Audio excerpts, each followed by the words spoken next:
Hey, what's up, Outlanders? It's time to review Turbo Kid. This is our special Turbo Kid review episode, IMF13. This is DZ.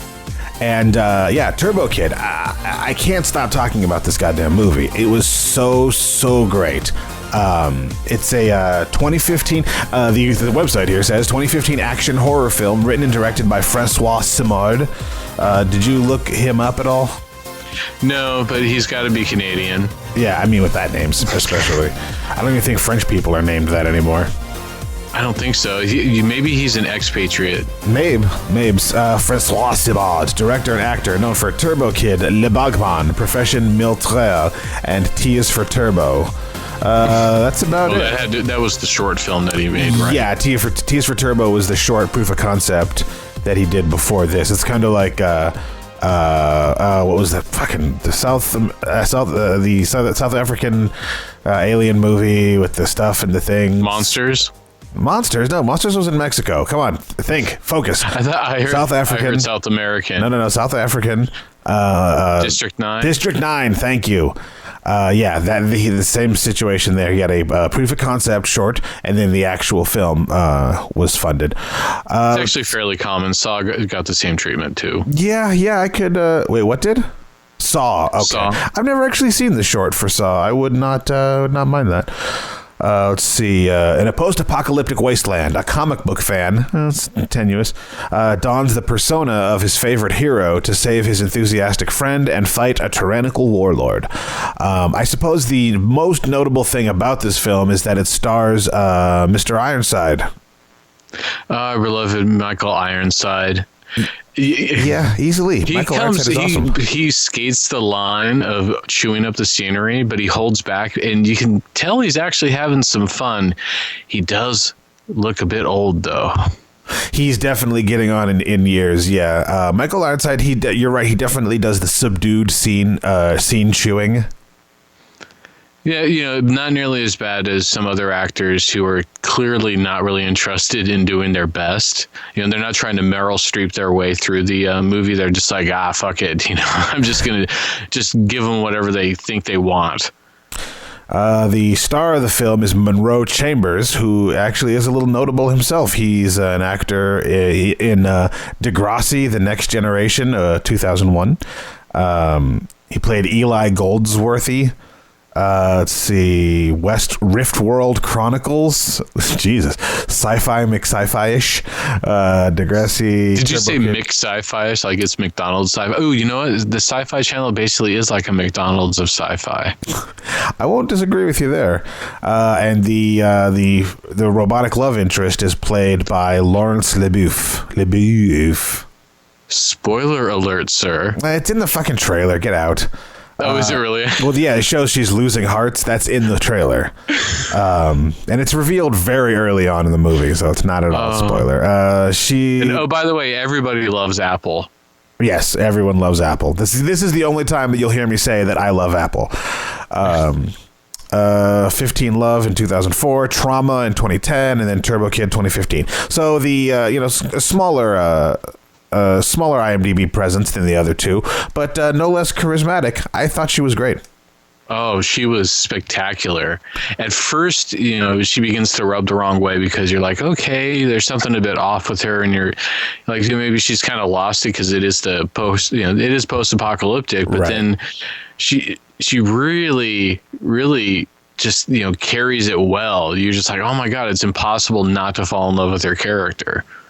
So the movie Turbo Kid, it starts off with your titular character. Actually, no. At the very beginning, it starts off with the arm wrestler. Correct? Yeah. You meet the arm wrestler who is played by who was the arm wrestler? Smokey Jones. I don't know. Let's see here. He's not listed in the top people here. You got Skeletron, which I believe is the saw blade dude. Aaron Jeffrey is Frederick. Yeah, that's him. Aaron Jeffrey, born in 1970 in Auckland, New Zealand. He was in X-Men Origins, Wolverine, The Interview, McCloud's Daughters. So yeah, he's a more seasoned actor as well. But it starts off with the arm wrestler. It's got a very kind of, Mad Max, Indiana Jones feel to it. It's very kind of post-apocalyptic, gruff-voiced protagonist, that kind of thing.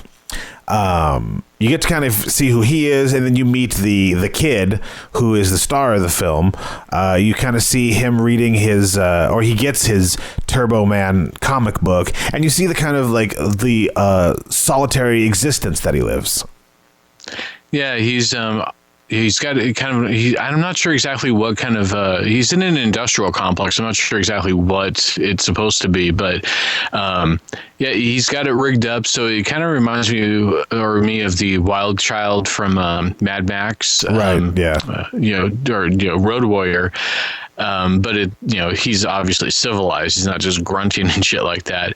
But one of the things that he's that they're kind of showcasing that is sort of like an 80s reference. Well, I mean, this thing is rife with 80s references. The whole thing is rife with 80s influence. The music, just the style of the film overall, pretty much all of it is very, very 80s. Is that he's riding a BMX. Right, because no one does that anymore, which is a shame. I thought it was awesome. You would think that with people going green, it's like, come on, man, just go back to riding bikes. No, there's plenty of. Unfortunately, they're just a bunch of stupid hipsters riding fixies. Blech. I don't even know what that is. That you don't want to, trust me. Okay, I don't. So it showcases the kind of solitary existence that he lives. It shows him scavenging, going into the town, as it were, which is controlled by Michael Ironside's character, Zeus. That very classic name for the big bad too. It puts him up there with a whole lot of other 80s big bads. Well, I was kind of hoping Tiny Lister would just pop up for like 2 seconds, say hey, and then that's it. Just a quick reference. So this movie immediately brings to mind Hobo with a Shotgun, because it has a lot of the same, not aesthetic, because they're very different films, but it has a lot of the same inspiration, I think. Well, the violence is definitely, it had to have been influenced by Hobo. Very, very high gore, very much, lots and lots of violence, very high gore quotient, but still very enjoyable. It never came across as gratuitous. No, well, that's, I think, on part because the characters are so likable. This is one of those rare things where it's like, even the gruff guy, there's these moments where you're like, okay, so you are charming and there's something a little bit more to you. And you've got this potential love interest going on between Apple and the kid. And of course, you've got the big bad who also, as it turns out, there's kind of a you created me, I created you moment as well. Right. And there's a backstory to it to explain the post-apocalypse, which they kept really subtle. They didn't like overdo it like in a lot of modern films on the big screen will say repeatedly, this is what caused it, this is what caused it, god damn these things that caused it. Right, there's only one real reference to, well, two references, I guess, to what happened. The scene with Turbo Man, and then later on when he is talking about the comic book, when Apple asks what the comic's about, he tells her what it's about, and at the end of that is his explanation of how Turbo Man's world ended. He says, kind of like what happened to us. Yeah, and they don't harp on it, and I think that's fantastic. In fact, this movie just kind of skates through a lot of things, without trying to overdo it.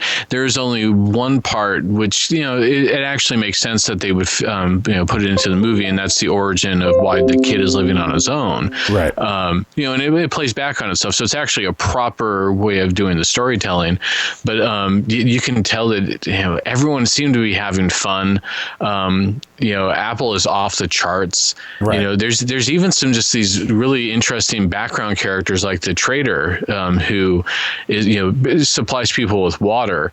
He's even got a few moments to shine in the movie, and there's actually a really good gag that happens later on between him and Michael Ironside that works perfectly. I gagged.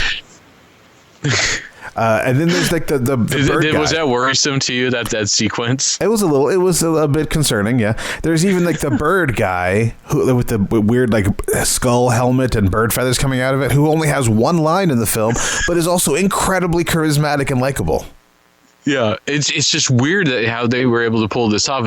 Again, I think it probably just had to do with everyone going, hey, we're gonna enjoy this thing, even if it doesn't succeed, at least our scenes, we're just gonna make the best of it. Right. Everyone was 100% on board. Not a single person in this did it for the paycheck, which I'm sure was not much to begin with, but everyone in this movie loved what they were doing. Okay, so here's the question. If we had access to like some industrial complex, just free reign for like, say, a weekend, would you be willing to just go for it and fucking make a movie? Even just a short film. To pull off a feature would be difficult. Right. But to pull off, say, a 10-minute film. No, because I don't want to. But filmmaking is not anything that I want to do. But there is the perfect place right here in the little town that I live in, the abandoned military base, which has tons of great filming locations for something like that. I'm kind of surprised no one's done it yet. I have to assume it's because they wouldn't be allowed filming rights. Oh, guerrilla style, fuck it. Yeah, you'd have to do it when you could, and just, while no one's looking, that kind of thing. Yeah. So yeah, in the film, it basically is your typical kind of, boy meets girl, both kind of on their own. The two kind of lost souls come together, and there's a burgeoning relationship there. When some scavengers kidnap girl, boy mans up and takes on the persona of his hero Turbo Man. But more importantly, he gains access to something that is kind of left field, but plays back into the whole thing, where he gets the turbo glove. Right, the turbo blaster glove, which is meant to be kind of a callback to the Power Glove. Clearly, the Nintendo Power Glove. I really love when they show instead of tell in a film, when you get to see a few things, they paint a picture that tells a story. They never really got into Turbo Man as an actual superhero, or who he was, or what he was doing when he died, or any of that stuff. They just show you a few things, and that tells the story. And to me, that is gold. That is worth so much more than just a ton of exposition. Oh, absolutely. And it allows for the quirkiness of the characters to develop, and, it just over explaining something again is just so problematic. Your fans are going to find you, and they're going to fall in love with your work. They don't need to be talked down to, or have the guy who really isn't interested in your movie, but you've marketed to him, to be explained to death what the hell is going on. Right. That's kind of the thing. I feel like there does need to be a bit of a snobbery in these things, so you can get 100% unfettered, pure art meant for those who are going to enjoy it, and not pandering. Or condescending, I should say. So yeah, the boy goes after girl, meets up with the arm wrestler who was also captured and is about to be ground up into water, which is not a thing, but okay, sure. They against all odds, they manage to escape. He finds out she's a robot. They split up. And you don't see the arm wrestler again till way later on in the film. The boy and the girl go on a quest to find robot parts for the girl. Hijinks ensue. Things go bad. She dies in this movie, I think, 50,000 times. I'm going to say that this movie because it's an hour and a half, so it's not short. It's about standard, feature length. I at first felt like it would have benefited from a little bit longer runtime, but then when I saw how long it was, I was like, so you're not going to benefit from any longer runtime. You're just going to start losing people after a while. I feel like they packed a lot into the runtime they had. It's very dense, very densely packed, never a dull moment. It does not drag at all. It's constantly doing something. And it succeeds. So where some films would drag because they're kind of mood building or expounding on something, the film does all that stuff, but it does it while it's, it hits the ground running, and it never stops. It's while it's eviscerating and decapitating people, that kind of stuff is happening. And that's what I liked it. It didn't feel like an hour and a half. It ended up being very entertaining. Oh, absolutely. And it has its Machine Girl parts and Dead Alive moments as well, definitely. In terms of the bloodbath. Yeah, the arterial spray happens quite a bit. It has one of my favorite lines. This is my gnome stick. This is my gnome stick. I say, if I don't see anyone cosplaying as Apple with a gnome stick, I'm going to be very disappointed. The thing is, I think you're going to have to go as Turbo Kid, and M13 is going to have to go Apple. I don't know if she's going to agree to that, but we'll have to see. Did she watch this? Not yet. We're actually going to go tomorrow and see it in the theaters. So here's a good point to bring this up. You can watch Turbo Kid yourself at its website, turbo-kid.com. You click on buy and rent now, and you can either rent it on Vimeo or purchase it on Vimeo. I rented it. We're going to go see it tomorrow night at the theater, and then I'm going to buy it on DVD when a physical copy comes out, because I definitely want to have a copy of this for my archives. What theater are you going to go see it in? Oh, I don't even know. I haven't looked at the list yet. Oh, you know what? I've got it up right now. You can see, folks, you can see it too if you go to turbo-kid.com/in-theaters, or you could just go to turbo-kid.com and click on in theaters. Let's see. I will be seeing it at San Francisco. Oh no, in Oakland, California, at the New Parkway. So this show isn't going to come out till after I've seen it, so there's no chance of you catching me there. But yes, if you're there, bring something for him to sign, because we've made so many products.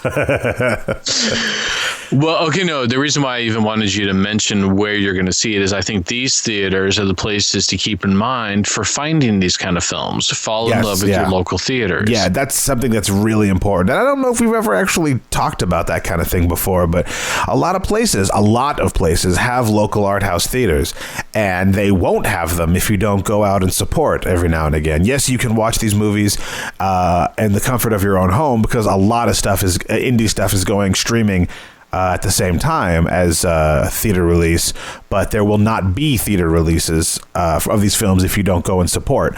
Now, not all films are films that you have to see in the theater. Turbo Kid is definitely a film that, if you can, you should see it in the theater. Especially if, like-minded people are going to be there. What the hell? That's nice. That's a good energy to have. Right. That's a great networking opportunity. I just run around throwing Cinema Diabolica pins at people. Don't be afraid to talk to people, even if you're at the urinal. It's happened. Mm-hmm. Go ahead and do it. And touch their genitals, too. I mean, reach on over, grab his dick, and just shake it around a little bit. No, don't. It's like, how'd you like that movie? The grunting was the worst part. Okay, let's shake it off, folks. Shake it off. Oh, yeah, shake it off. So it's got your typical 80s film climax, in that there's a huge fight, there's your inspirational moment, there's your huge resolution, there's your not quite over yet moment, and it ends with your hero riding off into the sunset. On a BMX. I would not have... I couldn't think of anything that I would have liked to change about this film. I enjoyed the shit out of every second of it. I love the villain and the character design. The Skeletor or Skeletron or whatever his name was, the guy with the buzzsaw arm and the skeleton metal face mask.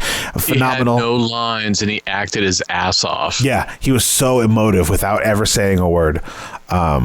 Everything about Turbo Kid scores a 10 out of 10, perfect from me, because it's so richly, the world they built, without saying too much, is just so richly tapestried. The characters are so engaging and endearing and so enjoyable. Everything about this was exactly the breath of fresh air that I needed at this time. Because we're doing the video nasties. Yeah, after a while it starts to kind of wear on your soul, and you're just like, oh my god, I can't watch any more of these snooze fests that aren't actually nasty. Give me nasty. Yeah, and I also like that our bonus episodes seem to be on a post-apocalyptic theme. Yeah. Go see Turbo Kid. It's fantastic. Oh, do you have a clip of the awesome fucking theme song that is so 80s it hurts? Clip of the awesome theme song that's so 80s it hurts. You wouldn't be talking about the Turbo Kid theme song. I'm totally like vamping to time here, because I didn't think that you'd actually be asking right now for the theme song, but since you wanted it, I want it.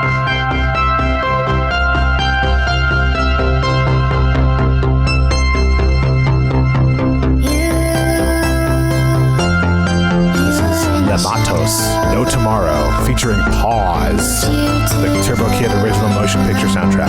I wonder if you could buy this on vinyl, because if you can, I will pick this up. Oh, vinyl Turbo Kid would be amazing. This is a lot like, this kind of reminds me of, did you see Drive? Yeah. Doesn't this remind you of the Drive soundtrack a bit? That new a little bit of that, and a little bit of Never Ending Story. Yeah, that new retro wave. It's not. I mean, clearly, this is not the kind of songs that would have come out in the '80s. This is clearly a late. This is a 2015 thing, but it's got that such an '80s inspiration to it that it kind of is its own thing. Yeah, it has enough synth, but not overblown like usually an '80s song would contain. Yeah, it doesn't end up. See, that's the thing that I hate is when someone's trying. This is for the film too. When someone's trying to make an '80s film, it is like punching you in the face with like '80s, '80s, '80s. Oh my God, look how '80s this is. Oh, it's so '80s. Look how '80s it is. And that just kind of ends up being distracting and annoying. This is like the best way I could describe this is humble and legitimate. And another thing that Turbo Kid also has is a lot of reference to video games. Yeah, and definitely. I'm going to say that when you hear this song, it also suggests that there's an anime aspect to it as well. It's like there's so much that people of like cinema, pop culture, etc., are going to draw from this, especially the '80s kids. It's like it's Right. such a treat. And it's not pandering, which is what I love. I mean, I know I'm beating this to death, but it's not pandering, which is what I love about it. It approaches its inspiration and its influence in earnest. It doesn't come off like it's copy pasting chunks of things that came before. It really is presenting itself as something that would have been created then. Yeah, and it doesn't even have to be realistic. And there's that aspect that a lot of people will bring up. It's like, oh, this isn't realistic. It's like, you know what? What the hell in the title suggests that it should be? Yeah, if that's your thought, then you're not. This is not a film for you. You know what I mean? Yeah. You should stop watching and move along, or not watch it at all if that was kind of your thought. Because if you can't suspend disbelief to enjoy something like this, it's not for you. Yeah. No, man. So I guess there's not really too much else to say about the film since we've gushed over it for this entire time. But I guess to recap, you can watch it at turbo-kid.com. Just click buy or rent now. You can find the theaters that are showing it in theaters. I'm going to see if I can get in touch with their promotional department, see if I can get some codes to give away for rental codes to give away for it. But, that would be sweet. Yeah, you guys should definitely watch it and definitely call in and let me know that you watched it, and I will respect you more. And if you're afraid of calling in, because maybe you just had a little too much, and you're like, I don't know if I've reached that level of intoxication where I'll either be annoying or I'll be just cool enough. Right, I haven't reached parity yet. I'm still too afraid to call in, but I'm not quite drunk enough that I'm going to be annoying yet. You can certainly write to us through either our Facebook, we're on our YouTube channel. Where else? Twitter. I mean, I'm on all sorts of social media. It's like, just look for me. You start with our Cinema Diabolica page / group. I guess I haven't given the credits in a while. You can contact us at Cinema at Cinnamon Diabolica. You can contact us cinemadiabolica@gmail.com. Voicemails at 510-698-9066. Twitter at Cinema Diabolica. Facebook, we have a Facebook group and a page. If you want to get in touch with us, there are definitely ways. Yeah, so if you're afraid of calling, you can certainly be drunk and typing. Yeah, that's definitely true. So see Turbo Kid, make me happy. This has been a special Cinema Diabolica special. Very special, and good night. And if you're artistic and you're influenced enough, do some fan art and share it with us. Or don't.